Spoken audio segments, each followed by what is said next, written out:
Hello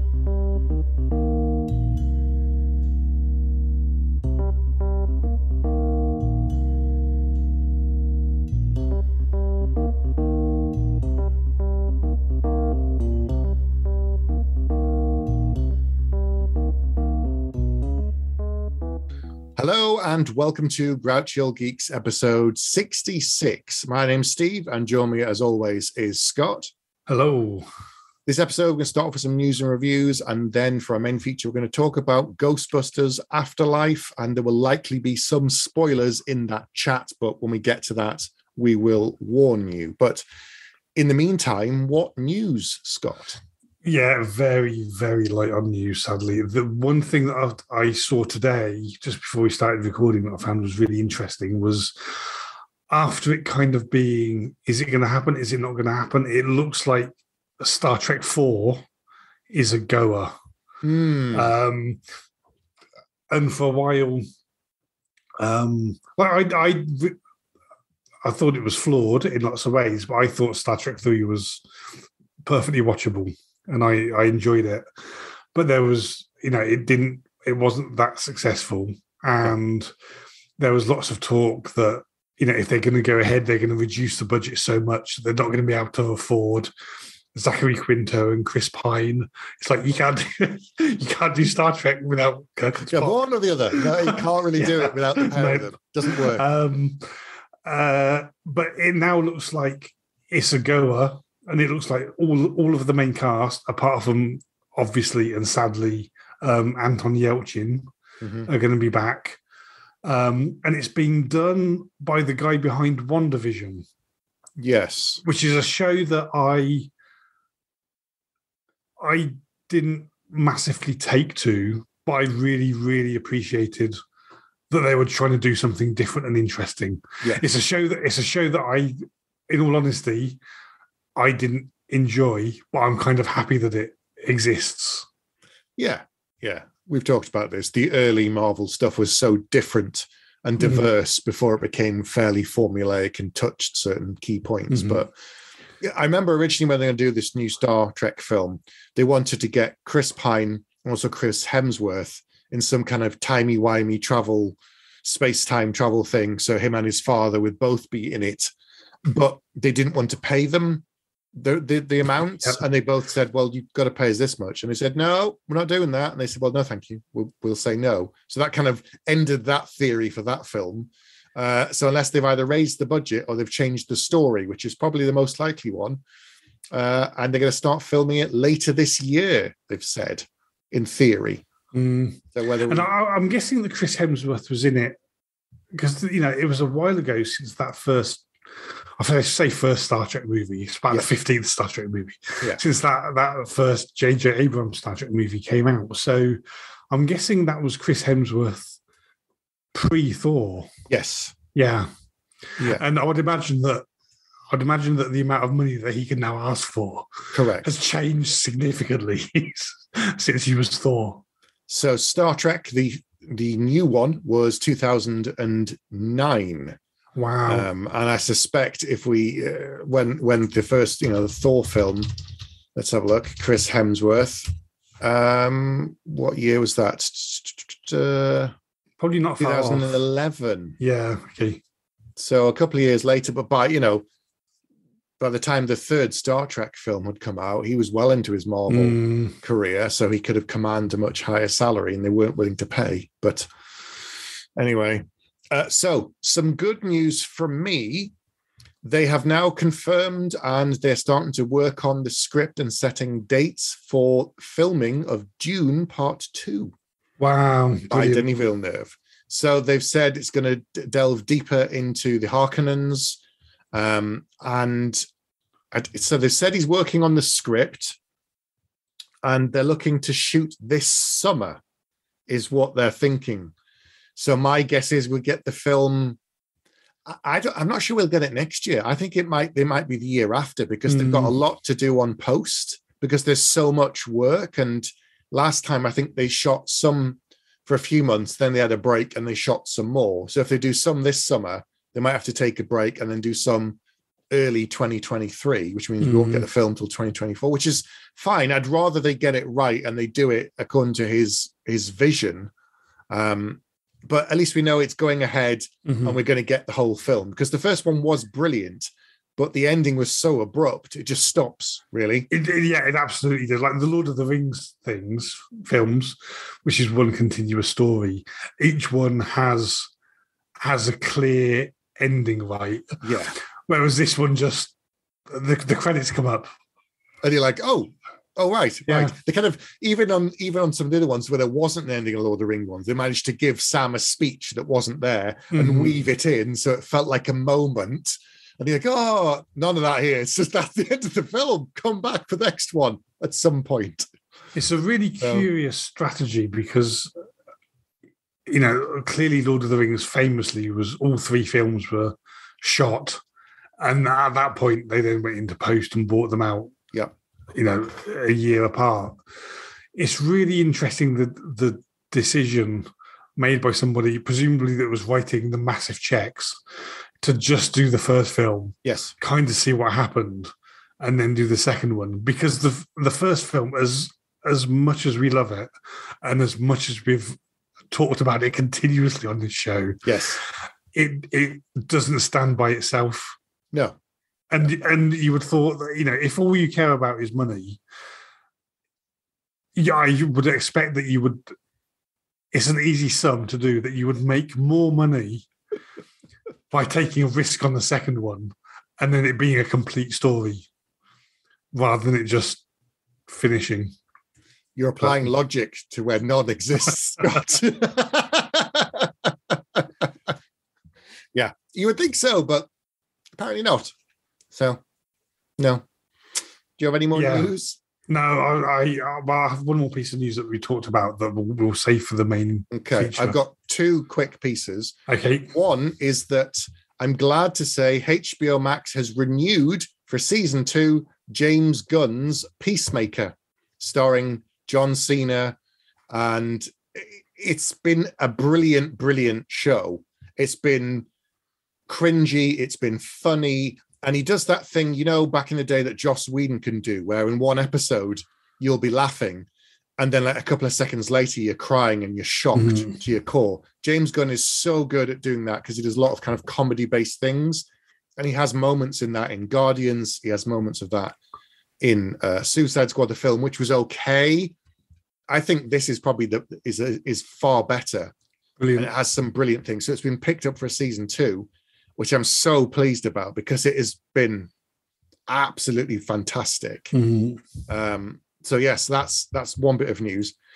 Here's the other one that it's just really odd. I'm not really sure what to make of it. So there's going to be an Alien TV series. Did you know about this? No, this is completely news to me. Okay, so it's going to be from the creator Noah Hawley, who's done Fargo for the last 5 years or so. And they've said they've got several scripts completed already, but they don't expect to see Ripley in this because the story takes place in the TV series years before Ripley. So it's going to take place on Earth, or start on Earth at least, 70 years on from where we are. So it'll be like 2090. And that's where the story is going to kind of go on and spin out new stuff to do with Alien. And I don't really know how that's going to work. Given the films, are they just going to ignore it? Are they going to try and weave it in and out of the film? I don't know. I don't know what the twist is or how they're going to do it. Yeah, it's a bizarre. So Alien and Aliens are 2 of my favorite films, and I think it's a great universe to set things in. And I really, I can appreciate all of the flaws in it, but I still really love Prometheus as well. Still not seen that. I still haven't got round to it. I'm like, I suspect that you would watch it and you would say 20 things that were wrong with it, and I would agree with all 20 of them. But I still love it, despite all of those issues that it has. Yeah. And I think it's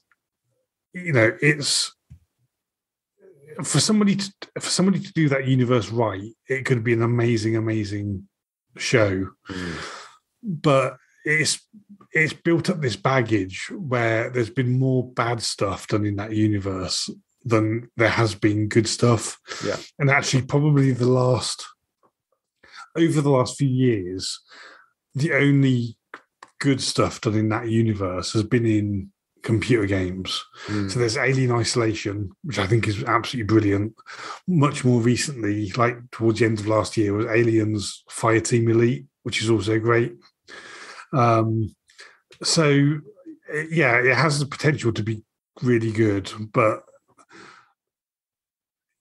evidence has shown that there's probably about a 25% chance that it will be good. So the creator said he's trying to avoid some of the, filling it with fan service model that has arisen in recent years. And that's what they're trying to avoid doing. So I think they're trying to do what you said, is tell good stories within that universe. Mm-hmm. Whether or not they're successful, I don't know. That's the thing to wait and see. But it's not going to be out until next year at the earliest. So there is time. But it's definitely to wait and see. It's like the Predator franchise. They've done lots in that world now, crossing over with Aliens, Predator 2, Predators, The Predator, which was the newest one, and then which I haven't seen. And then there's a new one coming out called Prey, which is set before the events of the first Predator film, which there again, it's not out yet, so I've no idea what it's going to be like, but it could be good, or there again, it could just add to the pile of crud that's come with the years. I don't know. I really don't know. Anyway, that was my last bit of news. So I guess it's a wait and see. Yeah. Anyway, right. Let's go on to the main feature. Cool. A ghost trap? There hasn't been a ghost sighting in 30 years.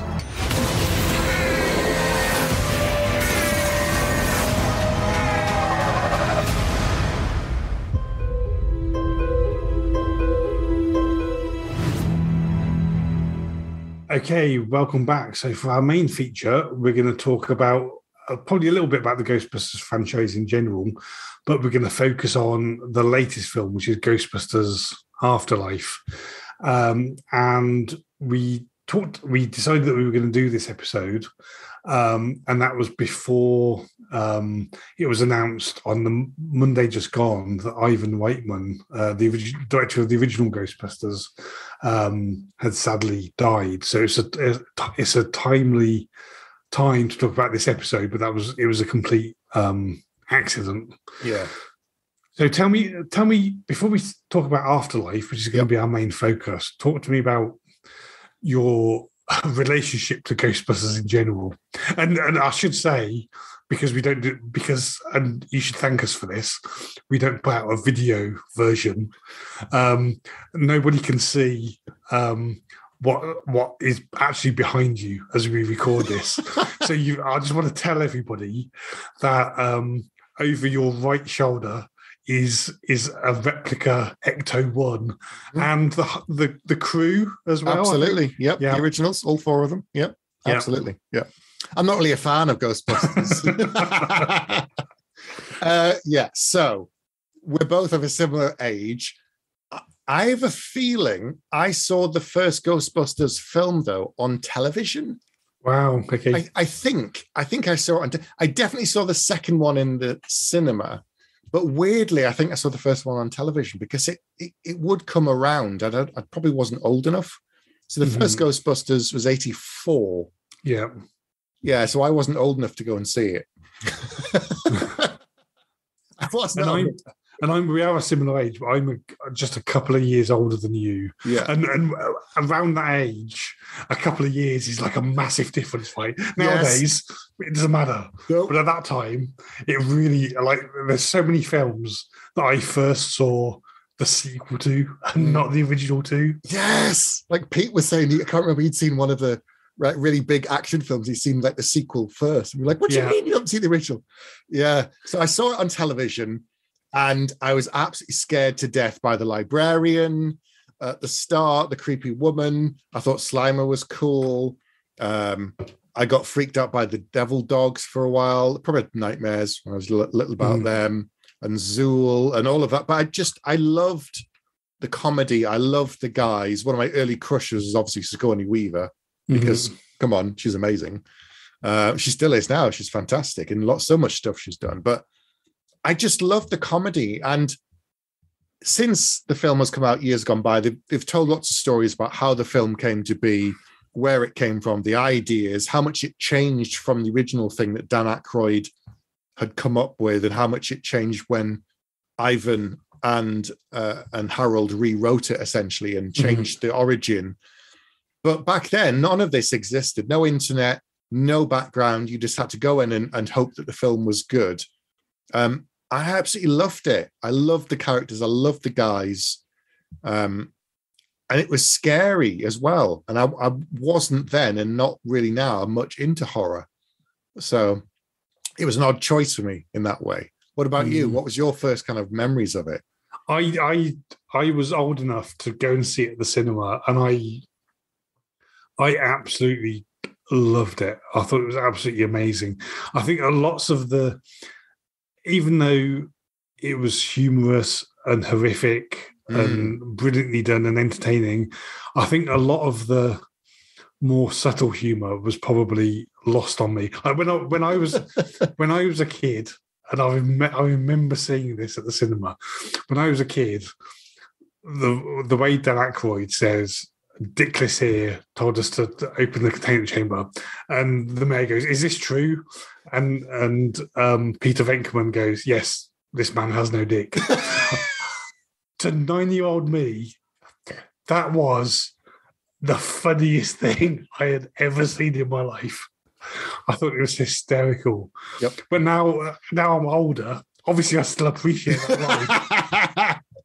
But now I'm older, I much more appreciate the sort of the more subtle humor, that it's kind of, that they are such different characters, that Peter Venkman is just in it for the money and he's a charlatan, and the relationships between the characters. So I think I find more of it funny now than I did as a kid. But it's one of those things that is greater than the sum of its parts. And its parts are brilliant, right? Dan Aykroyd, Harold Ramis, Bill Murray, Ivan Reitman.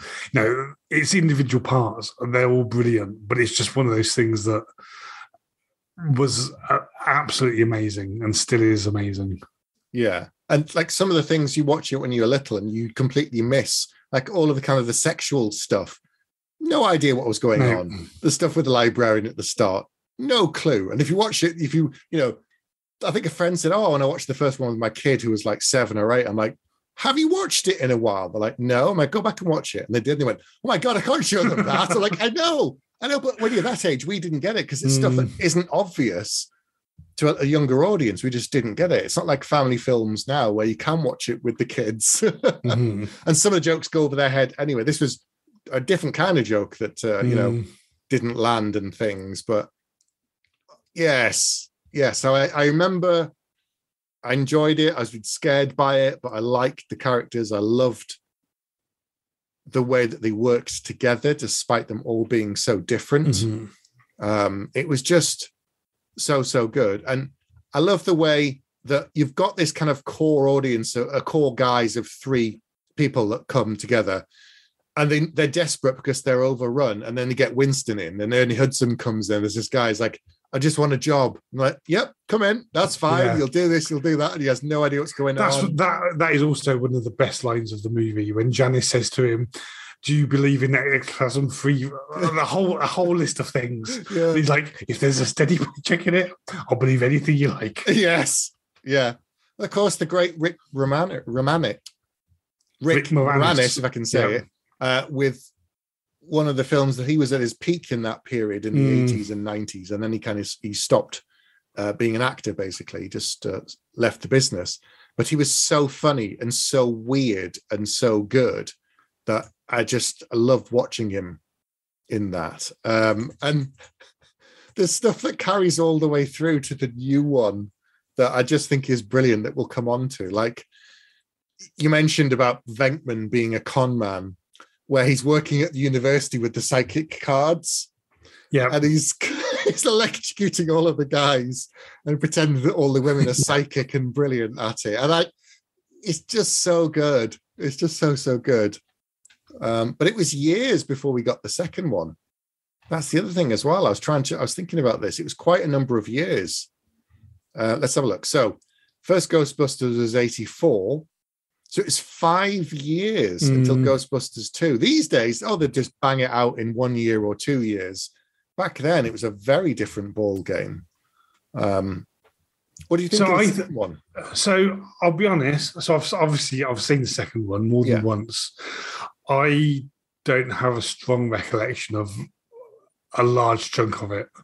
Not that I don't think it was. Not that I think it was a bad film, but since we're at some point going to get to talk about Afterlife, I think Afterlife is a better sequel to Ghostbusters than Ghostbusters 2 was. Yes, yeah, it's like Rocky 5 was a bad way to cap off the franchise. Ghostbusters 2, right, was basically them just trying to do the same thing, the same movie again. More or less. Which is what you got in the 1980s, right? If a film was successful, it's like, let's just do the same film again and call it a sequel. Slightly different thing, yeah. I mean, there were some changes and they moved some of the character stories on, which I appreciated. That was good. They advanced some of that, but it was a lot of the same kind of stuff. I mean, it was missing the Stay Puft Marshmallow Man, but you got other things instead, like a walking Statue of Liberty, for example, which was fun. And you still got a weird, creepy little guy. In this case, it was a different guy. It was Peter McNichol instead of Rick Moranis. But yes, a lot of the same kind of things. So we're going to talk about Ghostbusters Afterlife now. So if you haven't seen it, we're probably going to spoil it quite a bit because we've got to kind of talk through some of the things that connect it to the first two films. So it's directed by Jason Reitman, who's the son of Ivan Reitman. And in more recent months and in the build up to when it was coming out, I watched a lot of the interviews and heard him talk about it, and also heard Bill Murray talk about the fact that Jason was on the set as a little kid with his dad on both films, and they knew him. They watched him grow up, and they've known him for 40 years. And then when, he's come around to say that he wants to do a new one, they're like, yeah, sure, yeah, because they trust him, they know him, they know his dad very, very well. And for him to bring it back in a way that was honoring the past and yet moving the story forward, unlike the abortion that was the horrible one that they did before this, they were all in as the characters as they would be today, which I think is fantastic. So so just quickly summarize what's your overall opinion of Afterlife? I loved it. I absolutely loved it. I think it was a perfect way to end the franchise with the main cast. And if they do any more, you can move it on with new characters without being too much beholden to the past now. Well, if you look, so Matt, spoiler right towards the very, very end. Yep. If it's going to continue, it looks like Ernie Hudson will be. Yes. Before we started recording, we were talking about Charlie's Angels. It looks like he's going to be Charlie for the Charlie's Angels that are the kids, right? Yeah. He's eventually going to fund and make sure they've got the money to do it back in, what they could do back then and they couldn't these days. In the day where they had to work so hard and it was one team. So it looks like he's the money man if they go forward. And he might be the only link, therefore, which is fine. But at the same time, I kind of like the idea that if they were struggling with information, they'd call on someone who's got his own bookshop, and then they go and see Ray, who's got a really old book that no one else has got. For like a minute, he's in a scene for a couple of minutes. But that's what you want. So I thought it was a great film, and like I've already said, I think it's a better sequel than Ghostbusters 2 was. Having said that, there are some things about it that I thought were very flawed. Right. But for me, it doesn't detract from the amount that I enjoyed it. Yeah. But there are, and we'll definitely get onto this, but there are some things about it that I really disliked. And actually, the way that the originals, in some way, the way that the originals appeared was one of the things that didn't work very well for me. Interesting. Okay. So I liked Ernie Hudson in it. I thought he was good and he was appropriate. I thought Dan Aykroyd, when they phoned him up and he was in the bookshop, yes, I thought that was great. That worked for me. The fact that they all showed up at the end in the Ghostbusters costumes with proton packs, and there was a CGI Howard Ramis standing beside them, I thought that was a step too far. For you? It was a step too far. Given that it was about the kids, the fact that it focused so much, and all you needed with the CGI Howard Ramis, which I really disliked, with that, all you needed was when Phoebe was holding the proton pack and trying to fire it, you just needed sort of off screen, just a pair of hands to come in and help guide her. Where the CGI Howard Ramis was like front and center in the last few minutes of that film. Yep. And I felt I understand why they did it, and there was a level of sentimentality there, both for themselves and for the audience. But for something that was about the kids, I felt that was just a little bit a step too far. Okay, well, counterpoint to that for me was that the whole story, the film, centers on Egon's character, and it's focused on Harold Ramis essentially, and Egon. I mean, you can't have. They could have cast someone else, but then it wouldn't really have made any sense, because if you're having the other three original cast members and then you've got someone else appearing, it would have been really peculiar. I don't think they needed to cast anybody else at all. They could have just had less. So there's a scene relatively early on where she sort of goes down to the basement, and she's looking around, and she's sort of being guided by.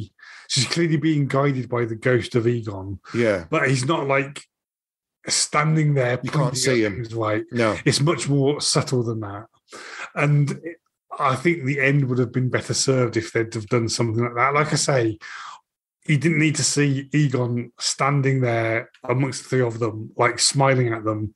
You just needed, when Phoebe was trying to use the proton pack and was struggling, just a pair of ghosty hands to come in off screen and help her out. That would have been enough for me. I agreed a bit with having all four of them perhaps was a step too far. But that moment, we kind of jumped right to the end, but that moment where they've all kind of been defeated by Zool and it seems like she's won, and then Phoebe's just this little girl shoots Zool with the proton pack, and she stands, and you're thinking, that's impossible. That's ridiculous. There's no way she can hold up to it. And then when it pans around and you see him, that absolutely broke me. The fact that the only reason she's able to do it is that he's there holding it and guiding it for her. I absolutely loved that moment. It just worked for me. I just had an absolute lump in my throat at seeing him there again. And it is very unfortunate that Harold Ramis had passed, and if he hadn't, I wonder if they still would have done the same kind of thing, and then he could have at least have spoken to them at the end. I don't know what they would have done, where obviously they didn't do the thing like they did in the new Star Wars film, Thingy One. What is it? Where they destroy the Death Star. Rogue One, where they got Admiral and they had a stand-in body double and they had someone else's face and they mapped him so you could have one of the Admirals. Peter Cushing. Yes. So they didn't do that, where they could have had someone else and they could have taken samples of Harold's voice and mapped him and had him speaking to the other Ghostbusters. They could, and I'm glad they didn't do that. I think that was probably, that would have made me uncomfortable. And I'm not sure the others would have done it if they'd gone that far. But obviously this was done in loving memory because Jason knows all of them and grew up with them and watched them on the set of the film as a kid, both films. And I think he's worked with them again through his dad a number of times, whether it's, Harold Ramis on films or something. So it was done in a way that for me wasn't done just to make a cheap laugh or because it was funny. It was done with heart. And I think that's probably why I gave it more of a pass. So going back to positive thing, I thought the kids were fantastic. And actually one of the movies that I kind of want to compare it to, which is a movie that I think came out in the same year, which is about, a bunch of sort of misfit kids, misfit unpopular kids getting together and trying to solve a problem. It made me feel like The Goonies, which is one of my favorite films. But the way that the kids worked and interacted together, and they were also different to each other, but they were solving this problem that the adults didn't know about and couldn't solve themselves. Yeah. It really made me think of The Goonies. And the movie, as great as it was to see Bill Murray and Ernie Hudson and Dan Aykroyd, the success of the movie lives and dies based on the performances of the kids. And they were so strong, those kids. McKenna Grace played brilliant. Phoebe. Yeah. She was brilliant. Not only, obviously, they gave her the curly hair and they gave her glasses, but she was so good as that kind of gawky, weird, really smart, really, really thought-provoking, really clever kid that I love it when she goes into a teacher's office and they're watching like Cujo, and she just kind of can't be bothered with that and goes up to his map and starts looking at that and working stuff out and saying things. And he's like, oh, okay. She's actually knows what she's talking about. And she's really clever and she gets it. I love the fact that also it kind of skipped a generation, that their mum, the kid's mum, hated science because of her dad, wasn't really nearly as intelligent, and yet she loved all of the same stuff as her grandfather. And there's that awful moment where she kind of says, why didn't you tell me that's who my grandfather was? Because she's felt alone her entire life, like she doesn't belong, like she's like the odd one out and the odd duck. Yeah. And yet suddenly she has this massive connection to her granddad, who definitely skipped a generation, right? Because the mother is a great character, but isn't necessarily a good mother. No. like, the fact that, obviously anybody can have financial troubles, but then she sort of runs away from those troubles and she just goes to the house for what she can make out, what she can get out of it. And one of the, we should have mentioned this cameo before, but Janice, what a brilliant cameo. Lovely, great that they got her back. Lovely to see her again. But I remember there's a bit where basically Paul Rudd is talking to the mother and he's like, oh, so what did your father do? And she's like, I don't know, science and stuff. Like she's just totally estranged from him and disengaged. Yep. And the fact that relationship had broken down, possibly, quite possibly because Egon was an obsessive about Shandor and things like that, but because that relationship had broken down, Phoebe felt completely alone and completely isolated because there was nobody like her in the family. Yeah, because they were disenfranchised from Egon, and that voyage of discovery, finding out that she wasn't a freak and she was actually very, very much like her grandfather, who she didn't get to know, I thought was absolutely brilliantly done. I genuinely think that the movie lives and dies on that performance, and the performance was flawless. So good. She was so good. I mean, we've seen the guy who plays the son, Trevor, Finn Wolfhard from Stranger Things, and he's shooting up. But I also like the kid called Podcast, Yeah, we never know his real name. He's just called Podcast the entire time. But he was so odd, but he wasn't like a stereotype. He was quite different, but new in that he was the gawky kid or the really smart kid, or he had his own thing.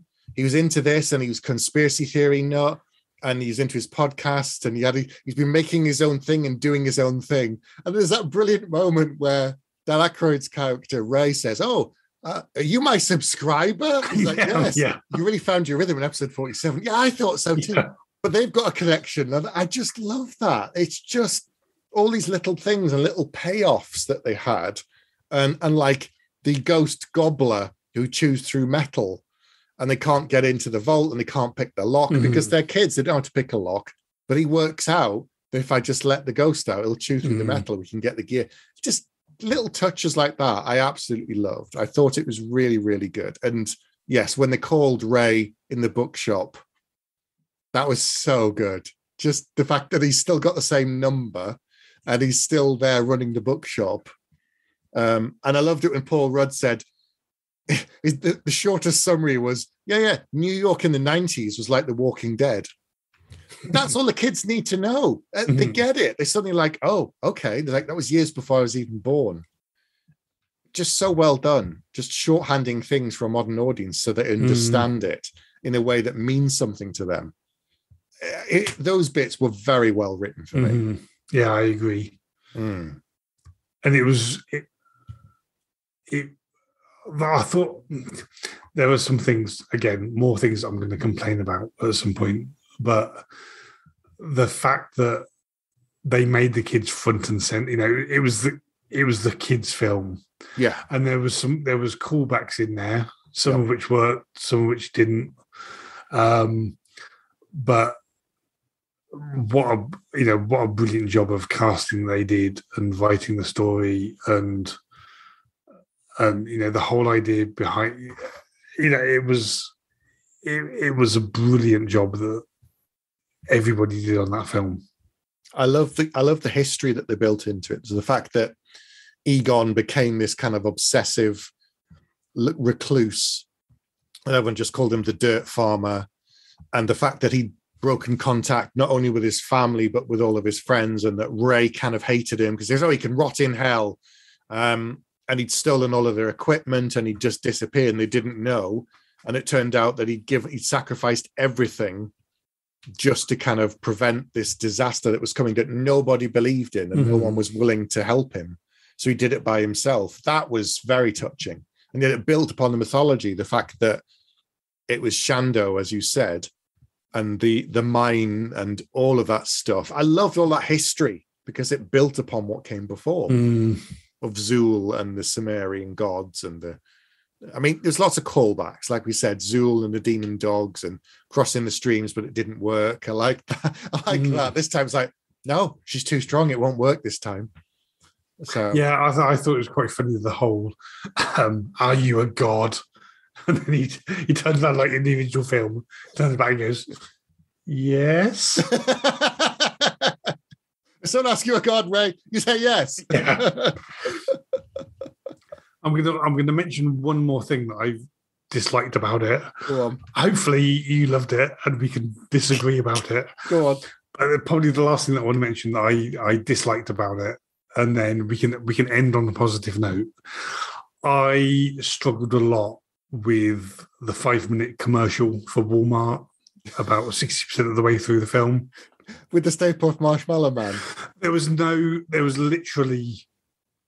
I like the callbacks. The callbacks, the devil dogs. Yep. The whole point of dress. The whole point of the Stay Puft Marshmallow Man in the original was that this is like an evil god that's being summoned by the thought that somebody has in their head, and it's comical because this is a huge threat.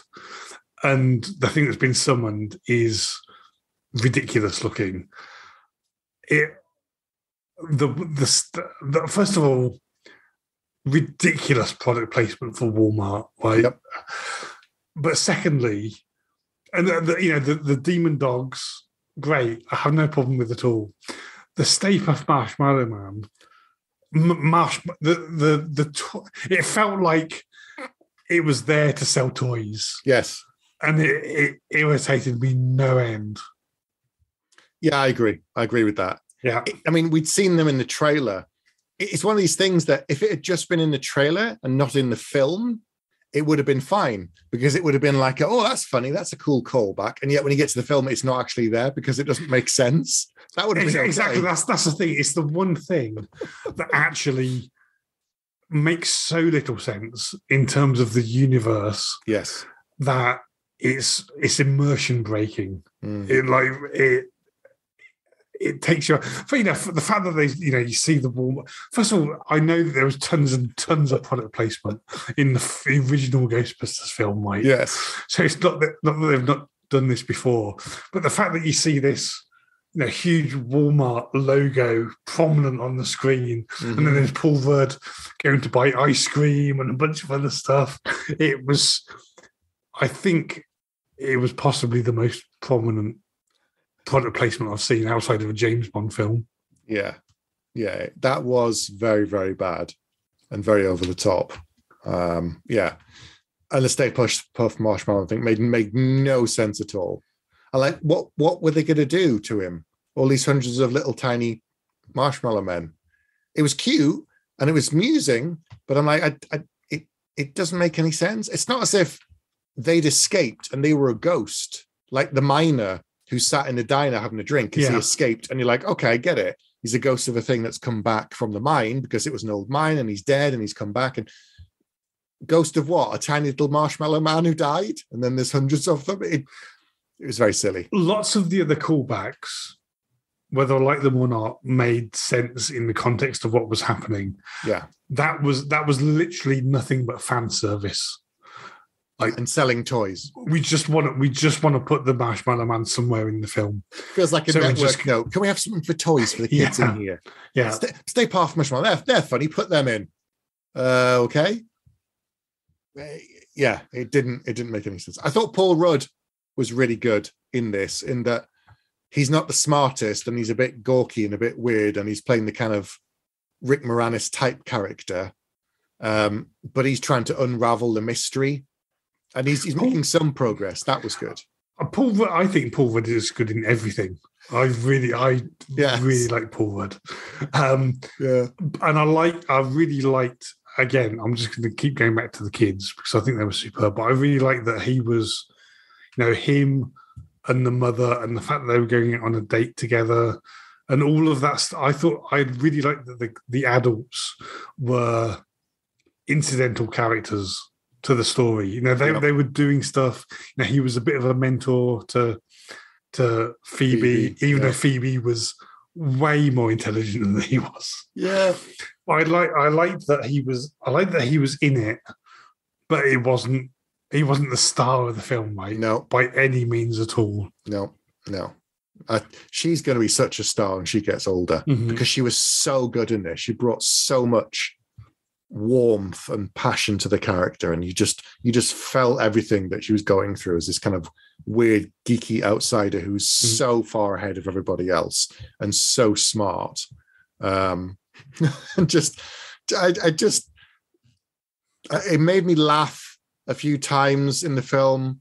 It made me cry a couple of times. There were some things that made no sense that were just weird, but overall, when I came away, I was glad I'd seen it.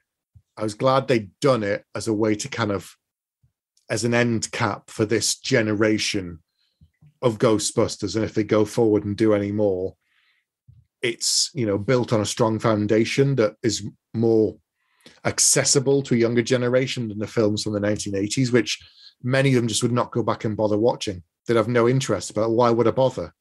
Whereas this, gives them a more recent starting point. So in 5 years, 6 years, you could have a story about, Phoebe's grown up and become a scientist and is now working for Winston, ghostbusting with some of her friends or whatever. And that makes sense. It's a worthy sequel, but it stands alone, right? You don't need to have watched the original to get stuff out of it. And I feel like I've focused on some of the things that I really disliked about it, and I did genuinely dislike those things.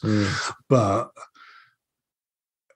it's the best. Like I say, it's the most worthy Ghostbusters sequel out of all the other potential Ghostbusters sequels that we've had. Yes, and they genuinely do a brilliant job of it, and you can see the franchise continuing. And not only did they produce the best Ghostbusters sequel that currently exists, it puts to shame all of the other sequels for all of these beloved franchises from when we were kids. Like it's better than the Star Wars, it's better than Force Awakens, Rise of Skywalker. Yep. It's better than those sequels. Yep. It's better than the Star Trek sequels. It's better than Jurassic World and all of those things. It's the first thing that does something, I think does something to appeal to a new audience, but at the same time is a worthy sequel, and they're not just trying to put in tons of CGI and do everything bigger than they did before. Yeah, which is this is the kind of sequel that I really hope they do well for the new Quantum Leap TV show, because it's connected to the old. They didn't wipe the slate clean like the previous version of the Ghostbusters film. Well, that was horrible. This actually built upon it, and I hope they do that with the Quantum Leap thing. And if they do more in the Ghostbusters franchise, you've got a great starting place now that you don't have to have gone back and watched the first two. You can if you want more in that world. It's one of these things where if you enjoy it and you want to find out more, there's stuff there. You can go back and read the comics or read the books or watch the TV shows or watch the films. It's one of these things where if you enjoy spending time in a franchise world, there's other avenues to explore before the next thing comes out, because it's been around for 40 years. So there's plenty of stuff. The real Ghostbusters with JMS writing. Funny enough, that instant, it just occurred to me then when we were talking about the Ghostbusters stuff that came before. We never mentioned the real Ghostbusters, which was obviously a masterpiece. It was very, very good. And then they got rid of him because they wanted to change a bunch of stuff. And he said he wouldn't do it, so he left. Then the show tanked. Then they asked him to come back, and he undid all of the things that they'd asked to put in that made the thing a mess, and then it did really well again. Funny that, isn't it? So it just shows, so that was like a good thing. If you want to watch more, go back. It's almost that a brilliant writer does a better job than the accountant does at these things. Funny that, isn't it? Network executives telling what to do rather than the person who writes the stories. Weird. Logic again, Scott. What are we doing? We're applying logic to creativity where people only see money. Weird. But yeah, I'm glad I saw it. This is something I'm probably going to go back and watch it again, because I'm sure there's things that I missed, little details. Oh, did you watch the post-credit scene, by the way, on this? Yes. So I'll tell you what I watched. I watched the scene with Venkman and Sigourney Weaver. I love that. And looking at the cards and her giving him the electric shocks. I love that so much. And then I watched the scene with Ernie Hudson opening the doors to the firehouse and the Ecto-1 pulling in. I don't know if there was any others, but those are the two. I think those are the two that I saw. Right. I just love the fact that they got Sigourney Weaver back. Yeah. And just that the call back to that scene. And she's like, "You marked the cards, didn't you?" No, yes, I marked the cards. It just takes me back to that 1984 film. It was just so funny and so sweet. And I'm so glad she came back for it. It just made me laugh. It just made me laugh so much. I like the next film could have her son and Peter's son, Oscar, as a Ghostbuster working with Phoebe. It's like it makes sense. It's there. There's stuff they can pull on and build on to do stuff in the future. It's like the Creed films that built upon the Rocky franchise that are now doing their own thing. And there's a third Creed film coming. You don't have to watch the Rocky films if you don't want to. You can start with Creed and go forward from that. And it's for a new generation. But I personally think I would like to see Dan Aykroyd and Bill Murray are kind of, they've done their cameo in the new version. Yeah. I'd kind of like to see them step aside. I think it makes a lot more sense that Ernie Hudson, because he made, because he's now underwriting the whole franchise. Yeah. I think it makes sense that he's still in, not a big part. Yeah. Well, like I say, he could be the new Charlie in the Charlie's Angels of Ghostbusters, right? Yeah. I think it makes sense that he's in there, not a lot, but he's in there. Yep. But I think the others should just like what you were saying earlier.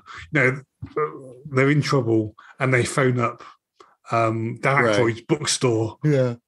And get some information like that. Yeah. That is fine. But I don't think we want to see them front and center anymore. No. And that was fine. They're in one big scene in the film in the Afterlife, and that was okay. The kind of the climax, and that worked. But yeah, going forward, just the odd bit here and there if they need stuff, that works. But yeah, I guess we'll see. As far as I know, there's no plans for a new one. I don't know how well this one has done. I guess it's a case of a wait and see, and video on demand once that all comes out, and then the numbers in a couple of years, maybe with COVID and everything and so on. We'll see. But I'm hoping they'll do more. But if they don't, it's a satisfying conclusion, and that's what I think was missing on the franchise. And I would never have. So when we were talking about what we were going to talk about in this episode, you mentioned Afterlife. I had a couple of terrible ideas. You mentioned Afterlife. Yeah. And I was like, oh, I've never seen it. But until you mentioned it and we decided to do that, I'd no intention of ever watching it. Not because it was necessarily bad, but I think just because I've got now such bad associations with these sequels of beloved franchises that people are doing 30 years after the fact just to cash in. Yes. And I'm so pleased that I saw it. And it's so superior to every other attempt to do this sort of thing. People can, they won't, but people could learn lessons from this in terms of how you do something. Yeah, they won't learn this. I think that's a great place to leave it. It's a great film. If you haven't seen it, go and check it out. So that's it for this month. Get in touch with us in all the usual ways. Talk to us on the Facebook group. That's probably the best place, really. But in the meantime, it's good night for me. And it's good night from him. Good night. Good night.